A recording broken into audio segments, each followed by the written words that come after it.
ബാലചന്ദ്രൻ ചുള്ളിക്കാട് ശ്രീകുമാരൻ തമ്പി വിവാദങ്ങളിൽ പങ്കില്ലെങ്കിലും കുറ്റമേൽക്കുകയാണെന്ന് കേരള സാഹിത്യ academy chairman K Sachidanandan.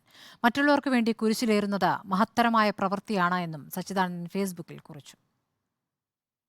Chullikkad Sreekumaran Thampi വിവാദങ്ങൾ ഒരു പരിധിവരെ കെട്ടടങ്ങിയ പശ്ചാത്തലത്തിലാണ് പുതിയ വിശദീകരണങ്ങളുമായി കേരള സാഹിത്യ അക്കാദമി ചെയർമാൻ കെ സച്ചിദാനന്ദൻ വീണ്ടും രംഗത്തെത്തുന്നത്. മറ്റുള്ളവരുടെ തെറ്റുകൾ ഏറ്റെടുത്ത് കുരിശിലേറുക ഒരു മഹത് പ്രവൃത്തിയാണെന്ന് അദ്ദേഹം കുറിച്ചു. നിയമം യാന്ത്രികമായി അനുസരിച്ച ഒരു പാവം ഓഫീസ് ജീവനക്കാരിയുടേതായാലും പ്രശസ്തനായ ഒരു പാട്ടെഴുത്തുകാരനോട് ഒരു ഗാനം ഒരു ഉദ്യോഗസ്ഥൻ വഴി ആവശ്യപ്പെടുകയും അത് സകാരണം തിരസ്കരിക്കുകയും ചെയ്ത ഒരു ഉദ്യോഗസ്ഥയുടേതായാലും ഒരേ നിലപാടെന്ന് സച്ചിദാനന്ദൻ പറയുന്നു.